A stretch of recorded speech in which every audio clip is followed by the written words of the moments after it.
Hi, and welcome to the X22 Report. My name is Dave, and this is episode 521, and today's date is November 18th, 2014, and the title of this episode is DHS and National Guard Preparing for Mass Rioting in Ferguson.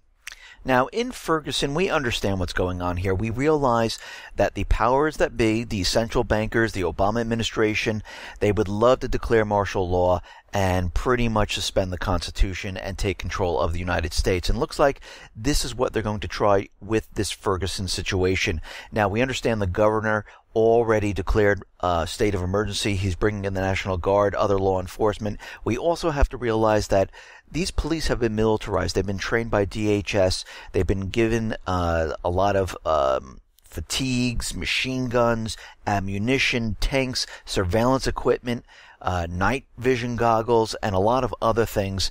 And we can see that the police departments have become completely militarized. Now, during the protest, the protesters came out very peacefully with their hands up. They had no weapons whatsoever, and they were marching down the street. And what did the police do? They pointed their assault rifles at these people in their fatigues. It looks like it was troops coming into Ferguson and going through street by street with their weapons up. Now, this is not how police normally react to a situation.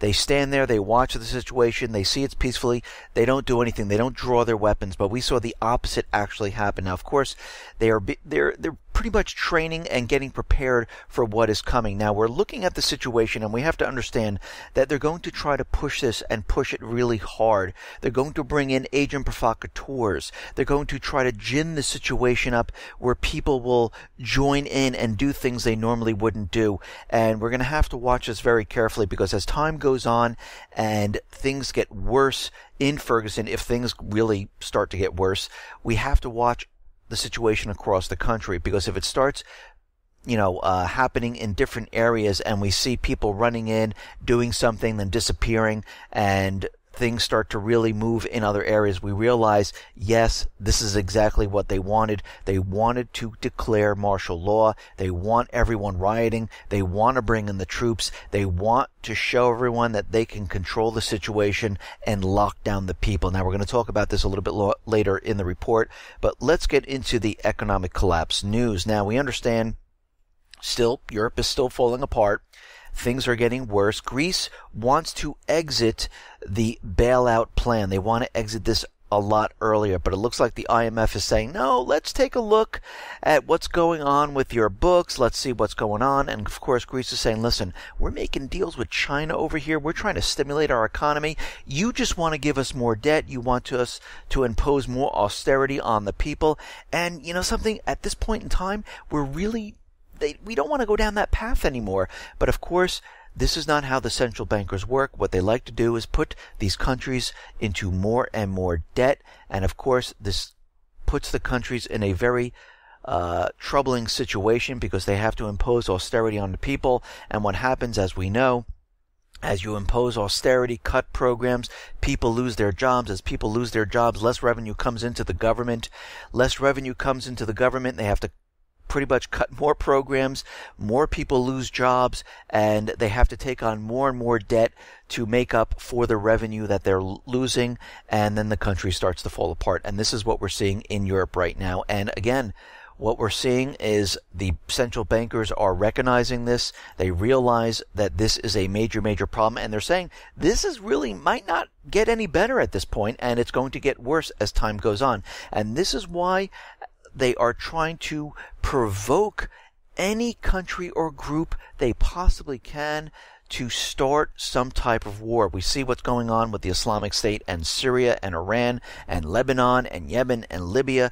We see the provoking of Russia and China, North Korea. They're doing everything they possibly can to push this as hard as they can to get some type of war going. Now, listen, if another nation or group doesn't do it, the central bankers will do it themselves and blame it on the other group or country. And we can see this is exactly what they're trying to do at this point. Now, we all understand the job situation. It is really, really bad. Now, of course, they're making it out that everything is fine, that the people have jobs, unemployment is down at 5.9%. But if we look at some statistics, and there's a group out there called the New York Fed Economists, and they created this report about how long it takes to get a job. Now, what they're finding is the short-term unemployed have the highest transition rate into employment, around 26%.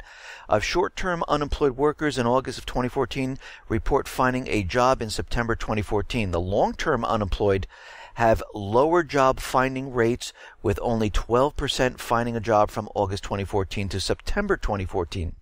Now, when we look at this, we see that the number of people trying to get jobs, the percentage is very low. 26% for short-term, 12% for long-term. That means only 12% of the people actually find a job within a year. In short-term, they find it a little bit faster. The percentage is a little bit higher. But if we go back prior to the recession, what do we see? Well, we see 40% for the long-term unemployed and 55% for the short-term unemployed. That means more people found jobs a lot quicker. So we can see right now when people are getting laid off, they can't find a job. This is not due to you. It's due to the economy. And what we're seeing right now, it's getting harder and harder to find jobs. Think about it.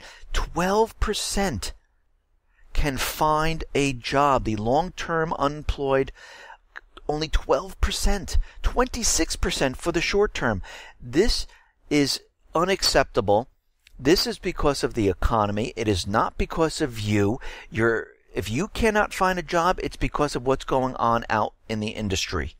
Now, there's a lot of talk about inflation, deflation. Of course, the Fed is out there, and they're letting everyone know that there is no inflation whatsoever. But I know when I go to the supermarket and I purchase meat, I purchase liquor, I purchase fresh food or anything like that, I notice that prices continually go up. Yes, sometimes they come down a little bit, then all of a sudden they jump back up, and we see prices going back up. Right now, the producer price inflation printed hotter than expected, excluding food and energy prices, rose about 1.8% year over year. This is a 4-month high, considerably more than the 1.5% expectation, and surged 0.4% month on month, the most in 16 months.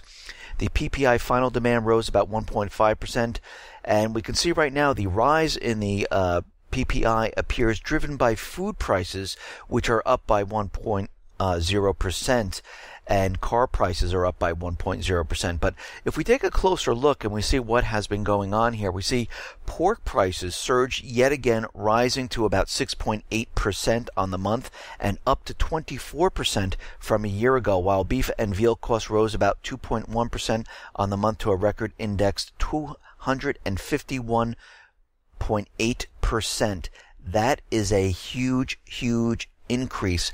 And again, I see inflation, and I'm sure most of you see it too when you go out to the supermarket and you buy your groceries. Now, we understand, and I talk about real estate quite a bit, and I can see that real estate is really starting to fall apart. Houses are on the market longer and longer. People are bringing down the prices.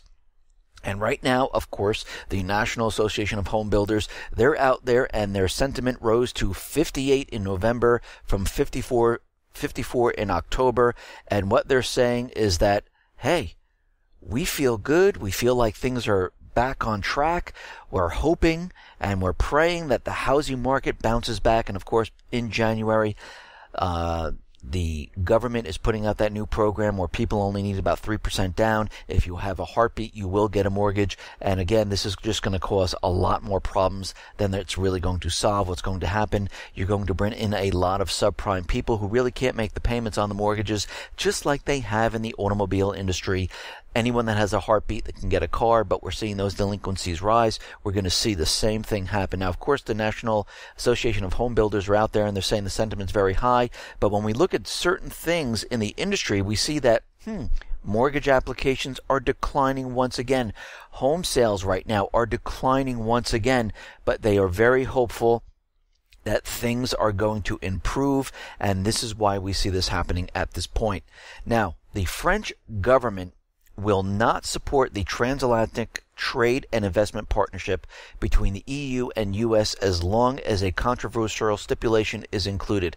France, like the UK and Germany, will block the trade deal altogether if the mechanism of investor-to-state dispute settlement is included. The clause would leave France defenseless against foreign companies taking legal action against it if laws and legislation stunt profits.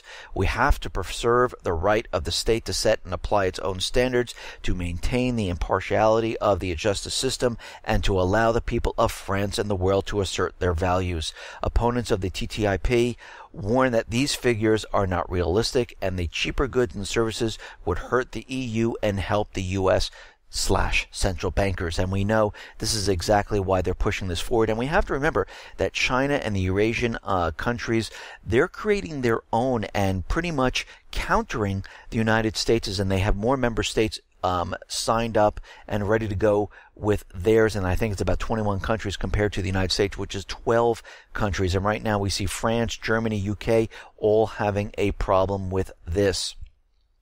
Now, we understand that yuan is being pushed by China to become a reserve currency, and they're doing everything they possibly can. They are making deals all around the world. Right now, what we are seeing is that the Bank of China in Frankfurt has become the first to operate European yuan clearing. Trading costs will be cut as there will be no dollar exchange first. So basically what they're doing, and they're doing this in many different countries, they're setting up these clearinghouses and they're bypassing the dollar completely. More than 10 German regional and international banks, including Deutsche Bank, Commerzbank, DZ Bank, and others, they have opened accounts at the Bank of China in Frankfurt. So the yuan is gaining traction as a trade currency and has, in my opinion, already reached the level of an investment currency. This is coming from Joachim Nagel, a board member at the Bundesbank. It is only a matter of time before the renminbi becomes an international reserve currency.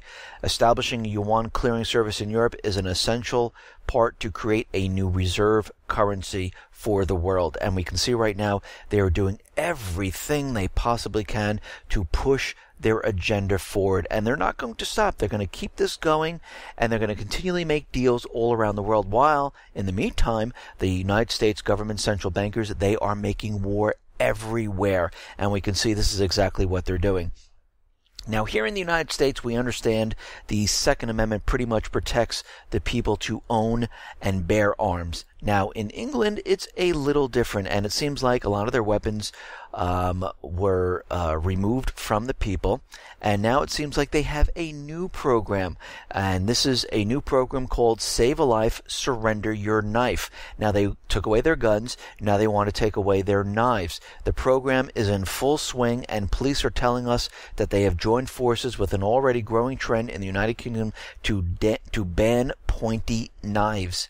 We've been delighted with the response so far, but our communities have told us that they want an end to knife crime and that they want to work with us to make that happen. Now, again, people can use any object to commit a crime. You don't need a pointy knife. You don't need a gun. You can use a bat. You can use an axe. You can use anything. So this is really trying to remove the weapons from the people. This is the same thing the United States is trying to do. I should say the central bankers are trying to do here in the United States. They want to remove the Second Amendment. Actually, they want to remove all our rights, as we've been seeing. They're trying to dumb down the American people. They're trying to convince the next generation that they don't have rights. They have privileges and the government can take it away at any point in time.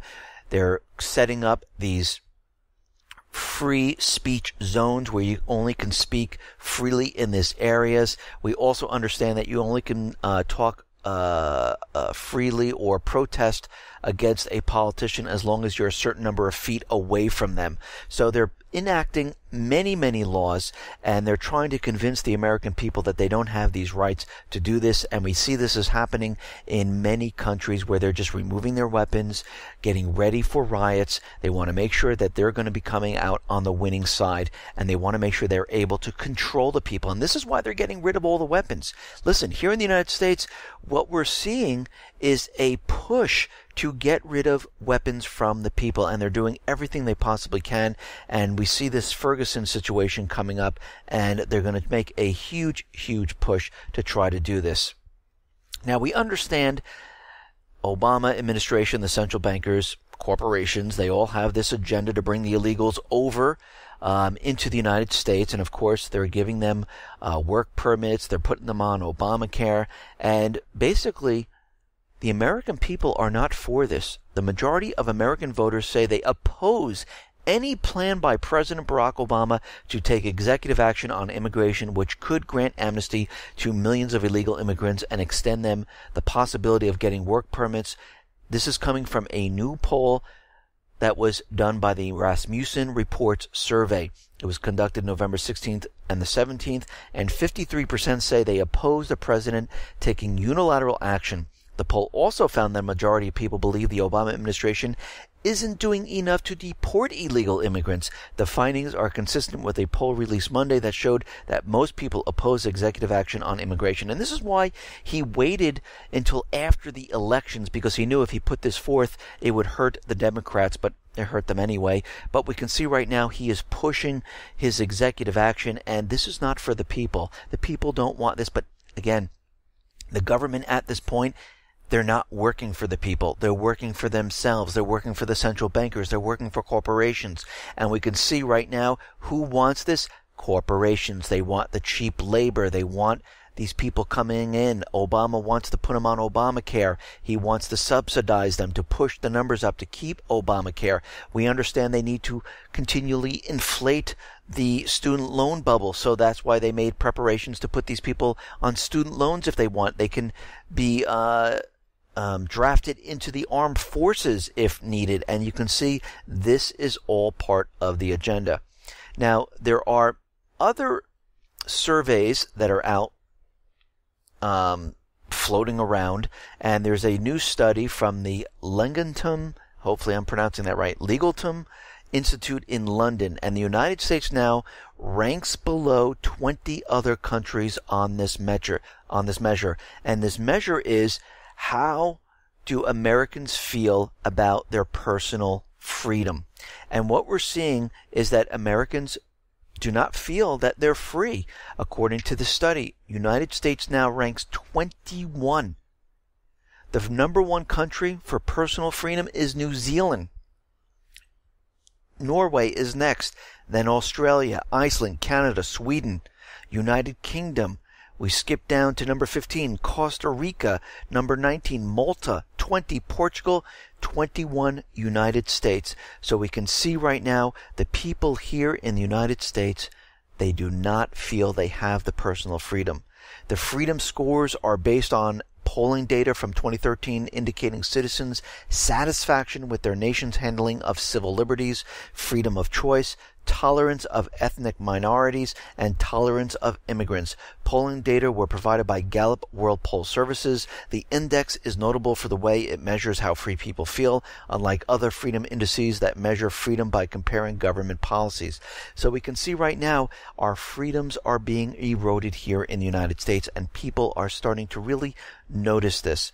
Now we understand, and we've been watching all the different bills come up for controlling the internet. We have CISA, we have CISPA, they tried to pass SOPA, PIPA, and now they're coming up with a new one, which is the USA Freedom Act. And of course, the titles really don't mean what they actually say here. And Senator Harry Reid was looking to slip in something extra special into the USA Freedom Act, which a lot of the major internet corporations were on board to say, you know what, we don't want NSA spying on the people. But it looks like Harry Reid was trying to slip in SOPA, which was turned down and rejected by the people of the United States. The big tech companies are in favor of the USA Freedom Act, but as you know, when they try to pass bills, they always attach certain things, and it looks like Harry Reid is doing this. Reid wants to attach a part of SOPA to the bill, the felony streaming provisions. This was the dangerous plan that was part of the SOPA and companion to PIPA that would turn merely streaming infringing works into a felony. The Justice Department told Congress it wanted streaming to be a felony too. The reality is that this would be a pretty big expansion of criminalizing copyright infringement. And of course, as we know, there's probably a corporation out there that is funding them heavily, and this is why they try to slip in all these things, and we do not want this in any of these bills. Actually, I'm not even sure about the USA Freedom Act. I'm sure there's certain things in there that we absolutely don't want, because every time they come out with some bill saying it's a benefit to us, we really need to look closely at it, and I'll take a look at it and see what's exactly in this bill. Now, we understand that Ferguson is going to be a huge problem, because we see that everything is getting prepared for mass riots here. And what's very interesting is that the Department of Homeland Security supposedly is training in droves in Chesterfield, a suburb of St. Louis, less than 25 miles away from Ferguson. And people have noticed that there's about 100 Homeland Security vehicles at a hotel there, and they're saying it's just for training. And as we know, whenever these things come up, it's not just for training. They're expecting something to go live. Now, as we know, the governor of Missouri, he declared a state of emergency, and we can see right now they are definitely getting prepared for something to go really hot here. And the governor of Missouri activated the National Guard on Monday ahead of what could be a new wave of mass protests, but he doesn't seem certain at all about who will be in charge of the law enforcement operations in the coming days. Now, of course, he doesn't understand this. It makes no sense. And of course, he most likely is not in charge. We're going to see DHS take this over. Most likely other FBI government officials probably will step in and try to push this agenda very hard. Now, what's very interesting about this whole entire thing is that the protester group, and this is the noindictment.org, and it's the Ferguson protest group, released its potential targets following decision. Now, this makes no sense. This absolutely makes no sense. I mean, we have the protesters. They're always talking about peaceful protesting. They talk about how other people are coming in and doing things they said they weren't doing, and there's no reason for them to do it. They were marching around with their hands up, but now they're saying they're going after certain targets. Now, does this seem right to you? They're going to target the store. They're going to target Anheuser-Busch. They're going to target Boeing, and they're going to target other places like Emerson Electric, which has been in Ferguson for about 50 years. And not only do they mark Emerson, they note the CEO's salary. Now, what does this have to do with the shooting? And what are all these companies, and why are they targeting them? This makes no sense whatsoever. What this looks like to me is that they're preparing to cause complete havoc in the area, and it seems like this is not coming out from the protesters. It seems like this might be coming from another place, and they're trying to make it seem like, yes, these are the protesters and these are the things that they're going after. Now, some of these don't even make sense. I mean, when you look at the list they have here, that they're going after the Peabody Energy headquarters, makes no sense whatsoever. The St. Louis Art Museum, why would they do that? The Gateway Arch, the Ritz-Carlton, the Lambert International Airport. Now, it seems like this is all being completely planned.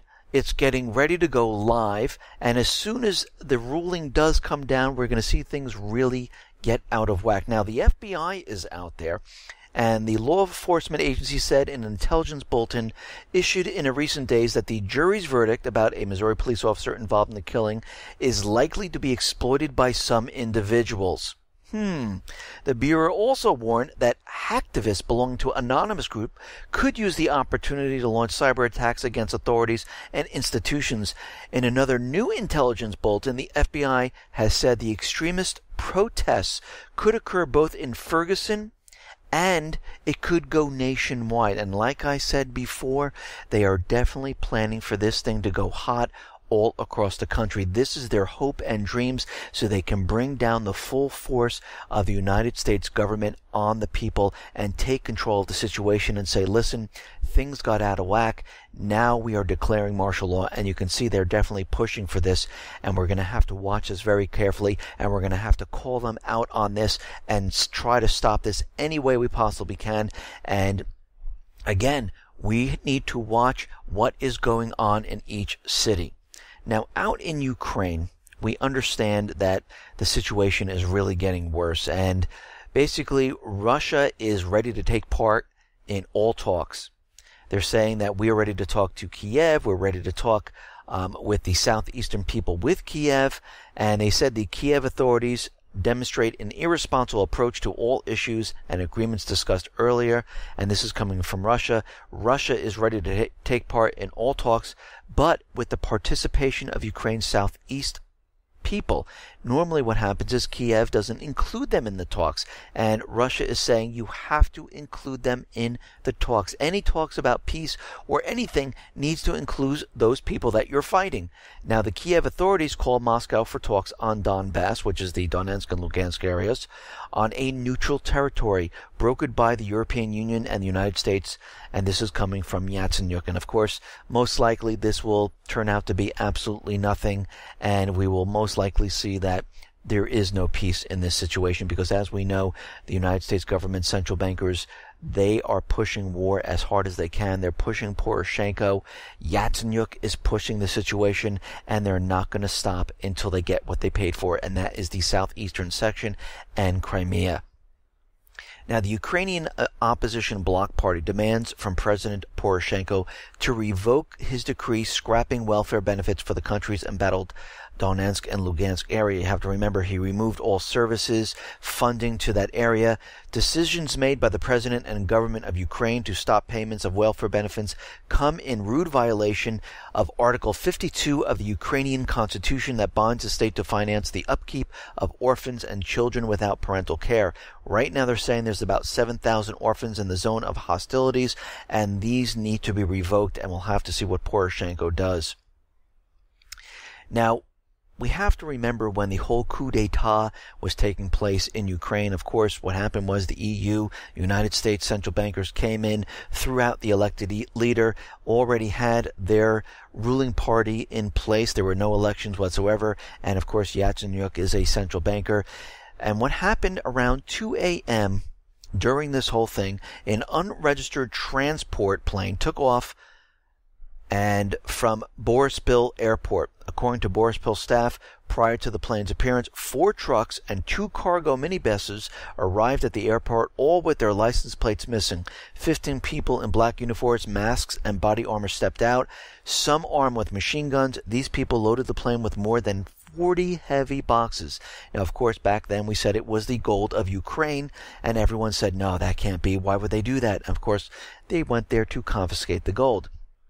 And again, we know this incident took place, and what has happened recently in the vaults of the central bank, there is almost no gold left in Ukraine. So it looks like it's all missing now. There is a small amount of gold bullion left, and it's about 1% of the reserves. Before, it was at 8%, so they're missing 7% of their gold, and as we can see, it was completely stolen by the United States central bankers and probably used to hand back to Germany. And we can see right now, they went in, they took it, and now it's gone. Now, NATO is still out there, and NATO Secretary General Jens Stoltenberg denounced on Tuesday what he called a serious Russian military buildup both inside Ukraine and on the Russian side of the border, and urged Moscow to pull back its troops. Stoltenberg said NATO saw a movement of troops, equipment, tanks, artillery, and also of advanced air defense systems in violation of the ceasefire agreement. Now, of course, Russians are everywhere. They're on the border. They're inside of the Ukraine. But guess what? They just don't have satellite photos. They don't have video. They don't have photos of this. So they just want you to believe them. And just believe what we're saying, that yes, Russia is inside, they're on the border, and you're just going to have to take our word for it. And again, they use this throughout the time period of when the Kiev government was fighting the southeastern people, and none of their accusations were true whatsoever. Now, it looks like the United Kingdom will send about 10 armored vehicles to Ukraine to support the special monitoring mission by the Organization of Security and Cooperation in Europe. Meanwhile, Ukraine's Defense Council said on Monday that it has prepared its first line of defense, including equipment and reservists, for any potential military confrontation with Russia. And we can see right now Ukraine is definitely getting prepared. They're getting ready for an all-out war. They keep saying it's with Russia, not with the southeastern people. So this has changed quite a bit, because before they were fighting the southeastern people, and they're trying to make people believe that they are fighting Russia. And this is all about provoking, and they're going to continually do this, and they will not stop. Now, we understand in the Middle East, things are still falling apart. Things are not getting better, and the central bankers are getting very worried, because we understand that Yemen, Libya, and soon Lebanon, they're all falling apart. The people are taking back their countries, and we realize that they're going to have to do something to get back into these countries. Now, what are we seeing here? Well, we see that the Al-Qaeda affiliates are suddenly now Islamic State affiliates. The entire groups of militants the U.S. has been arming, funding, and training are surrendering to Al-Qaeda. Now, we talked about this before. So what's happening is Al-Qaeda, Khorasan, and many of the other terrorist groups are morphing into one terrorist group called the Islamic State. Now, we said this was going to happen going way back, and it is happening right now. And we're seeing it continually happen, and it's not going to stop. Basically, they're going to drop the word Al-Qaeda. They're going to drop the word Khorasan. They're going to drop the word Boko Haram. They're going to drop everything, and they're just going to call it the Islamic State, and they're going to make it seem like this is the most terrorizing terrorist force you have ever seen in your life. And this is all the ramp up to bring an event here in the United States, the UK, and Europe. And you can see they are pushing this agenda really, really hard. Now, Syria is out there, and they are hitting many of the Islamic State locations and the Free Syrian Army.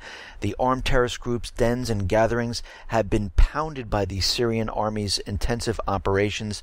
And basically, the Free Syrian Army, they are losing ground at this point. Thousands of militants belonging to the so-called Free Syrian Army have reportedly pulled out of Syria's northwestern city of Aleppo with their leader fleeing to Turkey, and this is their safe haven, just like the Islamic State in Turkey. That's their safe haven. They all go to Turkey. Turkey supports both because it's all one and the same. Actually, the Free Syrian Army is basically merging now with the Islamic State, and we're not even seeing a difference between the two. Now, the Free Syrian Army has lost some control of the areas in Aleppo right now. The Syrian armed forces are really pushing hard, and we can see right now that they're going to do everything they possibly can, and I'm talking about the Syrian army, to retake their country. But again, we have to understand the United States has the Islamic State. This is their proxy army, and they want all of these different factions to merge with it to become one gigantic force to push through to get Assad. And this has been their mission. This has been their goal all along, and this is exactly what they're doing. Now, it looks like what they're doing, the Islamic State, they're stealing food, grain from Iraq and bringing it into the eastern section of Syria. Now, of course, they have a lot of soldiers there. They need to feed them, and it seems like the Islamic State in the past 4 months have stolen more than 1 million tons of wheat and grain from the Iraq and transported it to Syria through Mosul.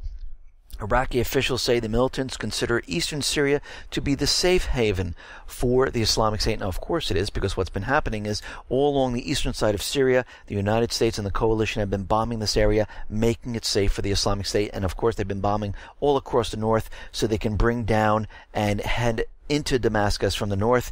They also have the Free Syrian Army moving in from the south. Now, what's very interesting, and we understand this, is that the United States government and the coalition have been bombing pipelines, refineries, oil fields to stop the flow of money to the Islamic State. Now, again, this is not really stopping the flow of money to the Islamic State. What it's doing is killing the infrastructure of Syria, and this is part of their plan. And the United Nations has called for the seizure of oil tanker trucks leaving territories controlled by the Islamic State militants in Iraq and Syria to cut off the terrorist income from the crude sales. Now, why doesn't the United States and the coalition target the actual trucks and destroy them all every time they're trying to maneuver through. And when they're trying to get through Turkey, why don't they have forces around that area to stop it? You know why? Because they don't want it stopped. They want the funding to come in. And again, they know exactly what they're doing. This is all part of it. And of course, what we're seeing is the funding will continue. They will continually bring in the money. They're selling the oil using the dollar, even though they're printing and minting their own coins, which is absolutely ridiculous. And we can see right now this is all being done to support this force. Now, the rebel groups based in the southern part of Syria are advancing on the western suburbs of Damascus and warning they might soon enter the capital. Now, you have to remember, we have the Free Syrian Army coming up from the south.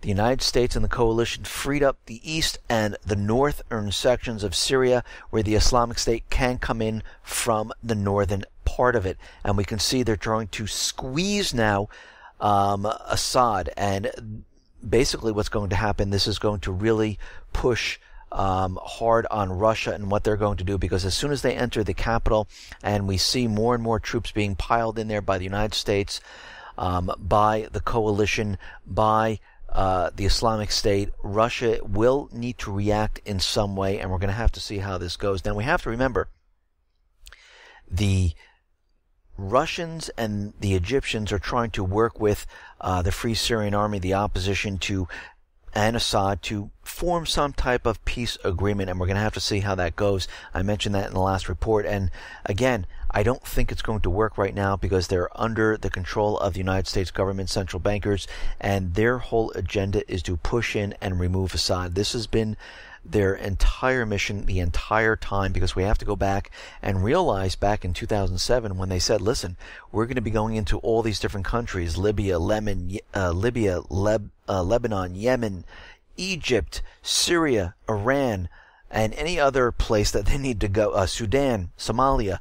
They have gone into almost all of these places. The only two that are left are Syria and Iran. And again, this is their goal. They believe they can get into all these places. They can continually keep the dollar propped up. But what we're seeing right now is all these nations are starting to fall and they're running into problems. And this is why they need to provoke and get some type of war started, because they realize the collapse is coming and it's getting harder and harder for them to keep this going. And this is why they're continually demonizing Russia at this point, and they have not stopped. I mean, right now they're using propaganda that Russia has sent up a satellite killer. Russia deployed a rocket with several satellites aimed at expanding its system in space, including what was at first believed to be a piece of space junk called Object 2014-28E. Russia did not disclose the mystery satellite in orbit. This satellite could be used as some sort of anti-satellite weapon, or it could be that they could use this to cyber jam the satellites, to grill them and take control of them, and that way you just leave the satellite dead. And you can see right now the propaganda is running wild. They're using anything they possibly can to demonize Russia. We see they continually say, yes, Russia is flying planes. They're entering the airspace of the countries, and we're starting to find out that most of these planes are not even Russian. And when Russia does fly, they stay in international space. But of course, they have to call attention to this, because in the people's mind, Russia is like flying very close and it's scaring the people. And this is what they're trying to do right now. They're trying to convince everyone that Russia is coming, Russia is coming. And we know that Russia is not coming. What they're trying to do is continually provoke Russia into doing something. And we can see we're heading towards a time and a place where we have Ferguson riots running rampant here in the United States. They're trying to provoke war, so they're doing everything here all at once. In the meantime, they're losing control of the Middle East. Listen, everyone, thanks a lot for listening. Be well, be safe, and especially be prepared. Thanks a lot.